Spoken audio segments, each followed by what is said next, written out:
Welcome to the Dope Dad Podcast. This is an unscripted journey for those who are invested in parenting. There's no judgment, there's no BS, just honest conversation about what it really means to be a dad today. It's raw, it's real, and it's unapologetically dope.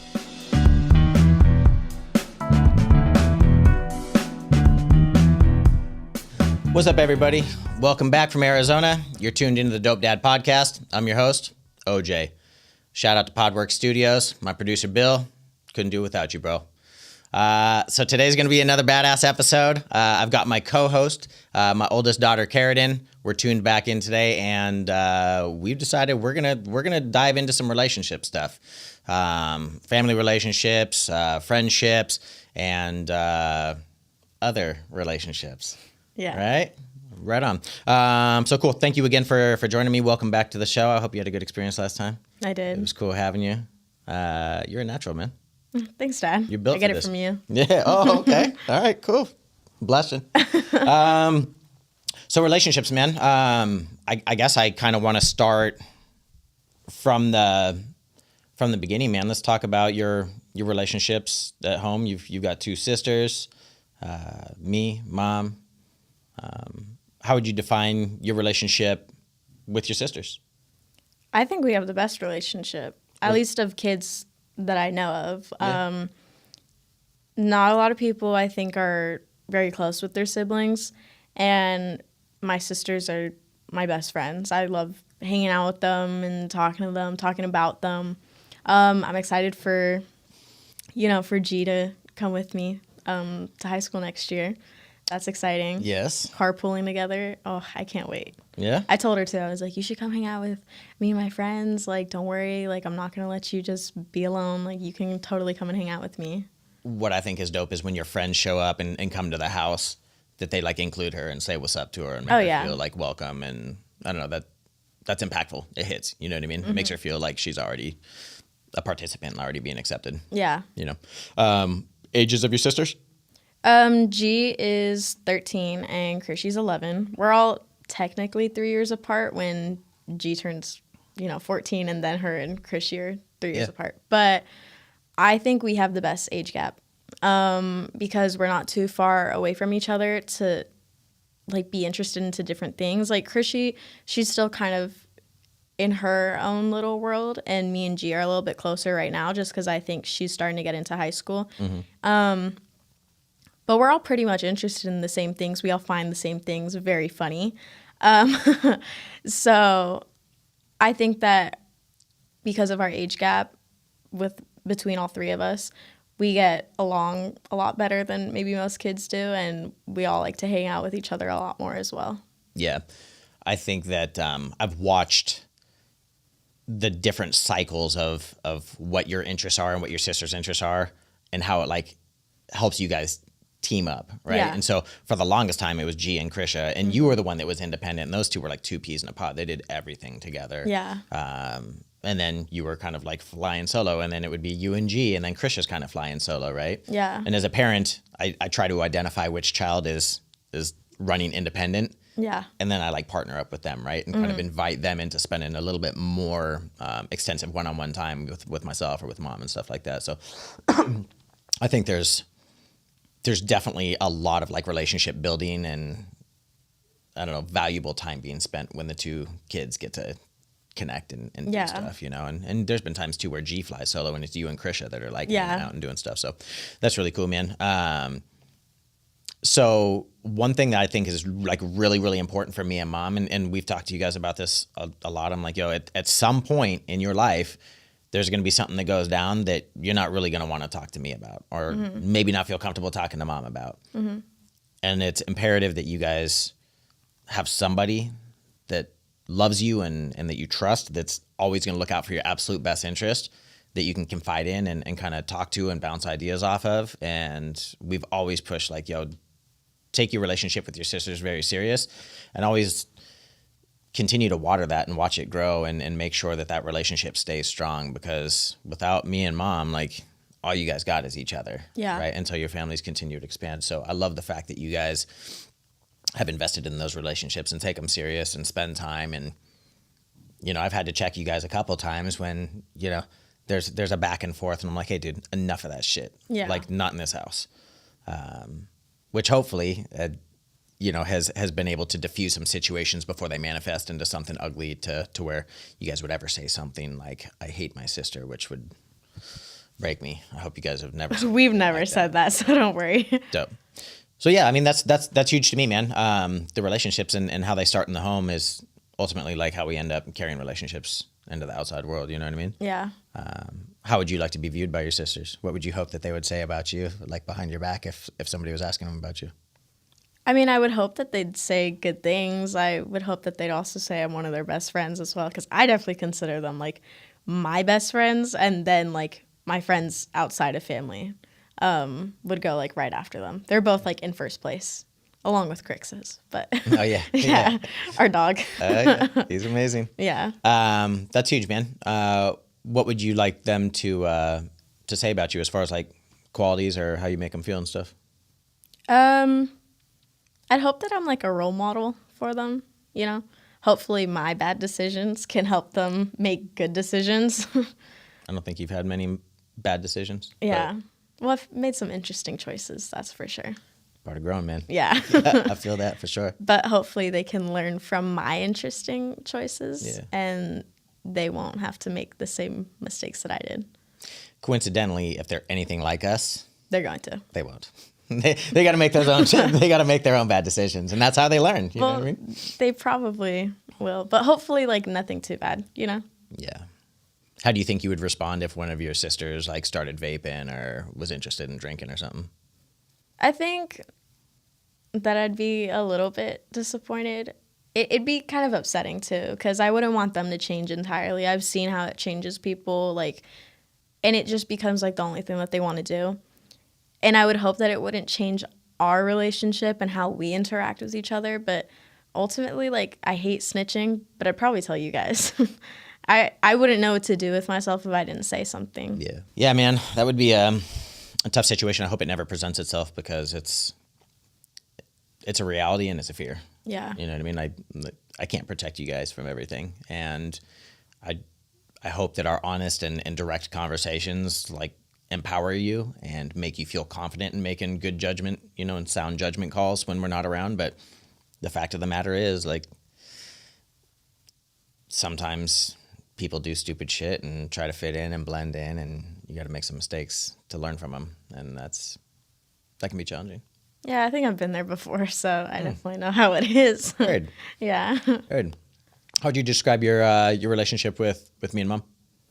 I think we're really close. Me, you, and Mom. Like, my relationship with both of you. I'd say it's the same. I think that there are some times where maybe I'm closer with you than I am with Mom, or I just talk to you more than I do with Mom, or vice versa. I talk to Mom or hang out with Mom a little bit more than I do with you. But I think it just, like, kind of happens, like... Naturally. Yeah. And it's never on purpose. But I think maybe there will be, like, a point in my life where I'm like, oh, I really need to tell Mom, or I need Mom's help with this, or I need to tell her something, or I need to ask Dad this, or maybe he could give me advice on what to do because I know he's been there before or something, you know? So I've done a couple things. Yeah, a couple or... Yeah. Yeah. Right. Yeah. Do you feel like there's conversations that you avoid having with me or with Mom, like things that you're like, hey, man, I don't necessarily feel like this is a good topic to have a conversation with me or Mom about? I don't think so. I think I'm really honest and open with you guys. I think you guys literally know everything about me that my friends and G and Chrissy know about me too. I don't think I'm one to keep secrets either. You feel like that's a good thing, or do you feel like that's come back to bite you in the ass a couple of times, or what? I think a couple times. Yeah. But I like not having a secret to hold because, oh my God, it eats away at me. I think I'm a person that feels guilt for everything. I don't know why.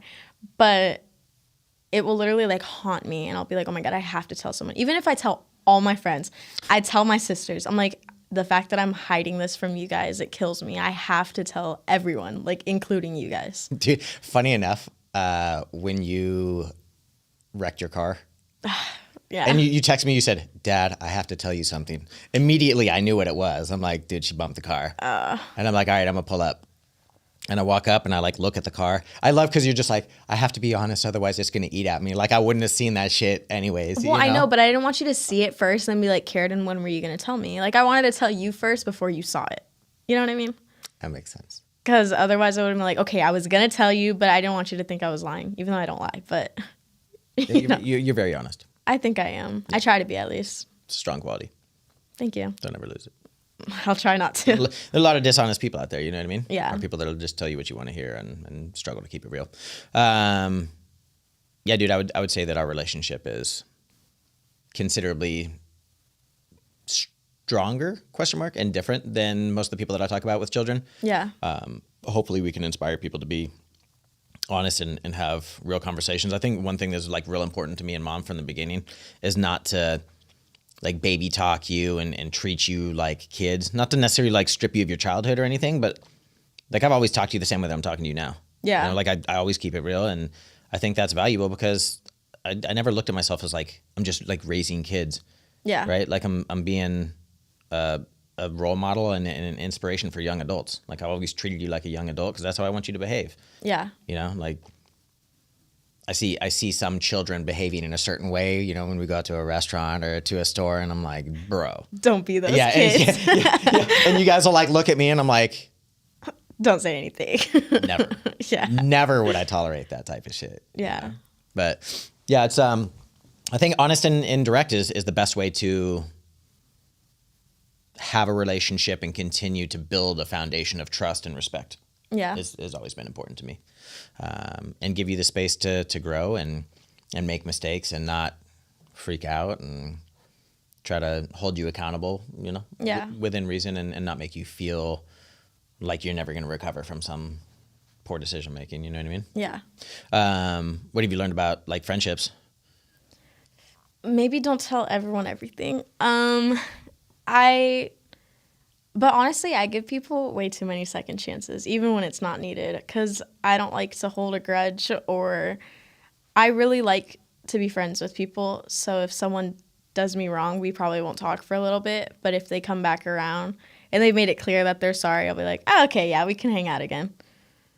I don't know why. I probably shouldn't, because then I keep getting hurt. But, you know. It's interesting because I think you're an appropriate like boundary setter. Mom always says that like, I see the good in everybody. Mm-hmm.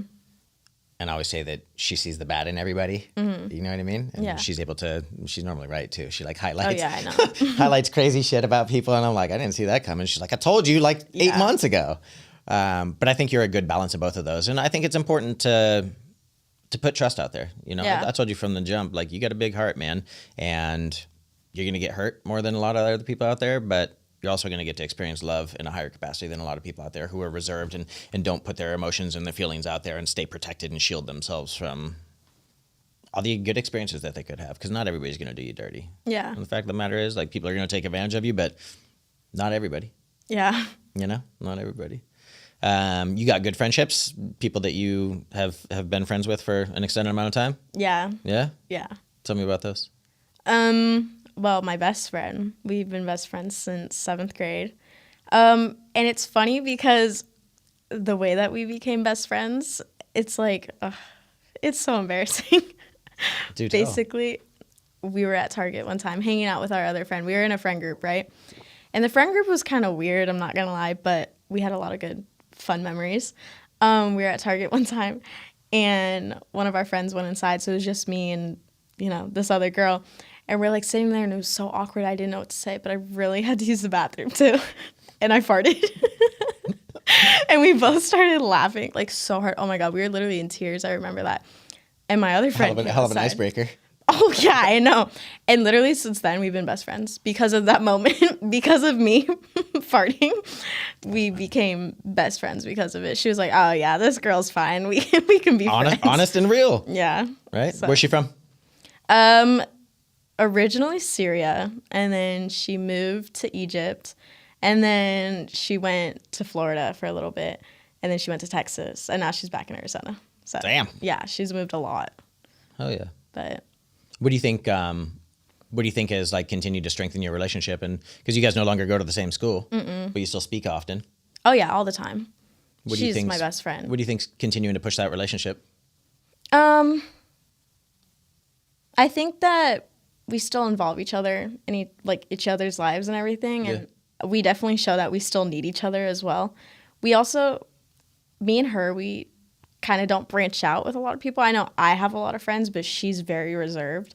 So I think that even if I didn't want to be her friend, which that could never happen, but she would still want to be my friend because she doesn't talk to a lot of people. Yeah. But I think it also helps that we have a lot of history together too. We've left so many friend groups together as well and experienced a lot of things together. And she's been there with me through a lot of stuff, and vice versa. I've been there for her. So I think that, through experiences and the history we have together, like, we've just stayed best friends for like a few years now. Experiences, man. Going through stuff together is definitely a sound way to stay connected and like associate a certain time of your life or a certain place or a certain song with a certain person. Yeah. And that's cool, man. How is it when she like comes around our family? Do you think she enjoys like being around our family? And she our squad? loves being over at our house and with her family. Yeah, she loves it. I love having her over too, because she's the kind of friend where we literally don't have to do anything or be talking about anything. She could literally just be laying on my bed next to me. We could both just be scrolling on our phones, and it's perfect. Periodically laughing and showing each other. Oh yeah, we'll like stuff. turn around, but it's not like small laughing. It's like we're crying laughing, and then we're like yelling, and you can hear us. So. Yeah. And then I'm texting you saying, "Dude, be quiet." Yeah, stop. Yeah. That's funny. That's cool, man. I love that for you. Boyfriend? Don't have one, not anymore. But had one. Had one. A few. Yeah. A few. What's that like for you? Dating? I mean, I like it. I know we talked about it a couple times. I like that feeling of someone else other than family, liking me or loving me, as they say they do. And I like that feeling of being needed by someone else, even if they're not like in our family per se. But it hits different, huh? Yeah. It's a good feeling, Absolutely. But it does kind of suck too when it doesn't last. It's really tough. Makes you feel like it'll never happen again. Yeah, or you'll never recover from it or something, right? Like the fact of the matter is, like, there might even be a scar that remains, but we do heal and we do grow and we do learn. You dated somebody for a year. Yeah. Had a pretty abrupt recent breakup. Yep. Obviously, I mean, that was hard for everybody, because we invited him into our lives, and I had a relationship specifically with this person. Yeah. Talk a little bit about your experience. Like, what was that like for you?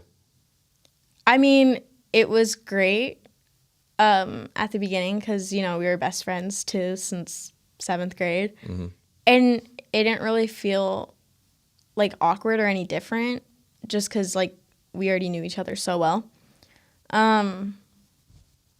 But it did feel like it came to like a sudden stop. Like it kind of just happened out of nowhere. I still kind of don't know what happened. I mean, I could kind of put the pieces together, but it did take me a while to realize that like it's not me, and it's hard to kind of just like be okay with that. Like it wasn't me. It was something else, but I'm better from it now. But I think that in our minds, we want to be able to control as much as possible. Yeah. And a tough realization and epiphany that you'll have as you continue to adult is that there's a lot of stuff that's out of your control. Yeah. And trying to find peace and comfort, controlling what you can, and just being mindful of how you respond to the rest of it is, man, that's really tough.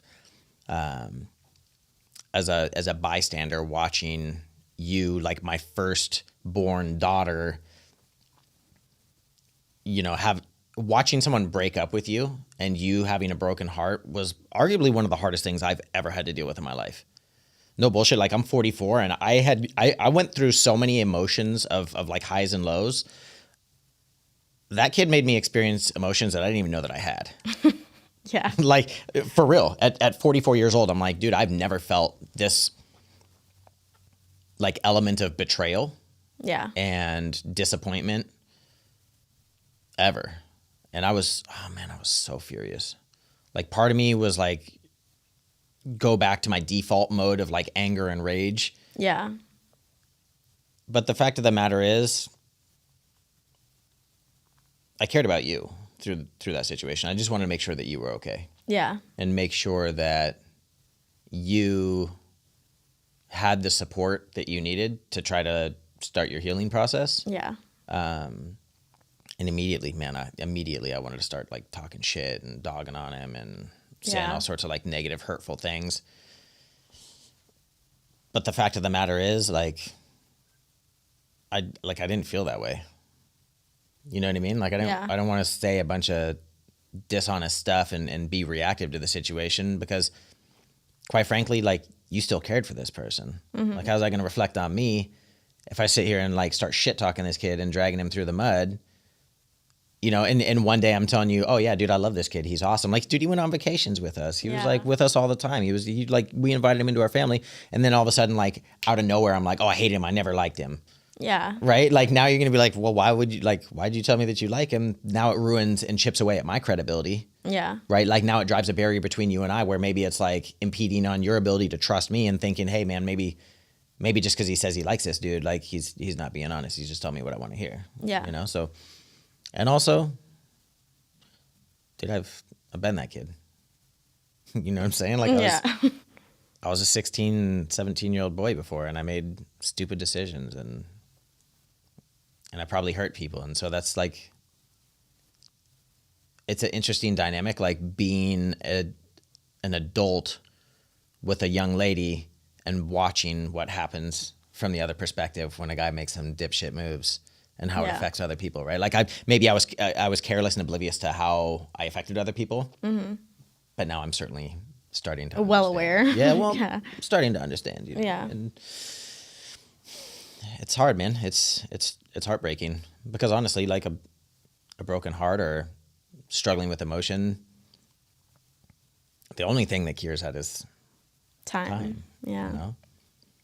I don't know. I don't know how to be there. You know, I don't know if there is a way to be there or to support. You know, try to distract you and get you out and go eat or go to the mall or whatever. But I mean, through that process, do you think that there's anything that me or anybody else could have done to help provide better support for you?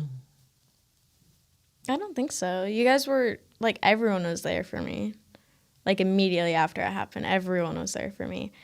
And I think, honestly, like you said, it's just with time. And with me, like, not constantly, like, thinking about it and trying to figure out what I could have done differently, or, you know, like, what actually happened, and trying to put together all the pieces. Like, it's not going to help me, you know? In the end, what do you think happened? I think he just wanted to start kind of doing his own thing, you know? Define doing your own thing. Like, I think he just wanted to, like, go and be a teenager with his friends, which isn't a problem, you know? I just wasn't into the stuff that maybe him and his friends wanted to do, so it just didn't work. I'm proud of you for setting that boundary, and honestly, I know that it came at a tremendous sacrifice for you. Yeah. Because ultimately, what we're talking about here is that he started smoking and smoking weed, and you had asked him on multiple occasions to not, right? Like, you set,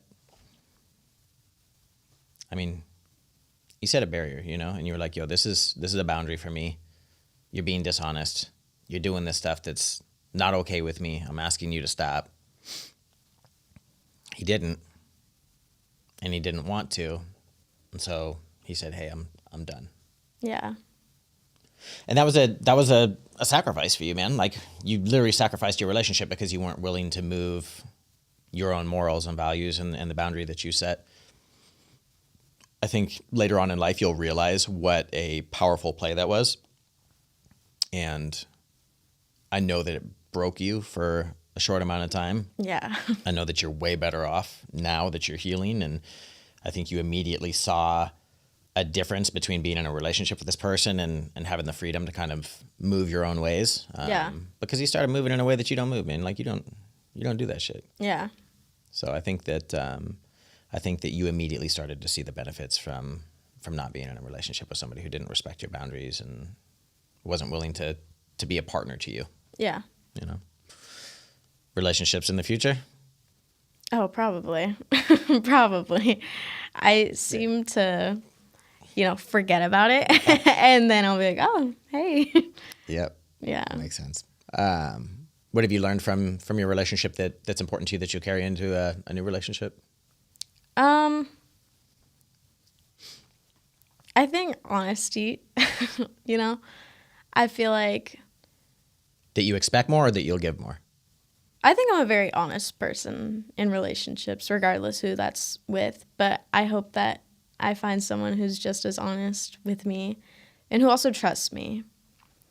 Because I feel like in my first relationship, I trusted too much and I shouldn't have because he was not trustworthy, like, whatsoever. And then with my last relationship, he didn't trust me for some reason when I feel like I didn't do anything to kind of display that I was untrustworthy, So. Yeah, it's interesting. Trust issues at a young age, man, typically they stem from insecurities. Yeah. Right? But so you'd be looking for a little bit more of a foundation of trust to build a relationship on? And someone who's okay with the fact that I don't want to drink or smoke because I feel like I can't find that so far. They're out there. But I hope so. They're out there. Yeah. Keep looking. Yeah, it's interesting. All right. Well, relationships in the future. I hope that ours continues to flourish and grow and get stronger. Like I said, I value our friendship and our relationship that we have, and I never want anything that transpires to like impede on our ability to be honest and direct and connect. If anything, I want to try to provide a platform where people can see us kind of engage and know that through honesty and conversations and a desire to get to know each other, like, or you can have a really strong relationship with your kids, Yeah. That's huge to me, man. Like being a father is, it's my greatest joy. I've been talking about doing this podcast for a few years now, at least. 10 that I've been talking to Mom about it, but I started to loop you guys in a few years ago, Yeah. And writing down notes and all sorts of stuff that I want to talk to, talk about you guys. But thanks again for joining. I appreciate it. I appreciate your insight. Thanks for opening up. Thanks for sharing. Yeah. To all the viewers, all the listeners, thanks again. Appreciate you guys joining us today on the Dope Dad Podcast. Like, subscribe, tell a friend, get people involved, drop a comment. I'd love to hear what you guys' thoughts are on the conversations today. Until next time, keep it real. Thank you for joining us on the Dope Dad Podcast. If you like what you heard, be sure to share it with a friend. You can support the show by giving a like, sharing, and subscribing, and you can find us on YouTube or wherever you're getting your podcast fix. If there's content you'd like to hear more of, please leave a comment. We'll make sure we try to get it in the show. Continue to tune in for more dope guests and real conversation.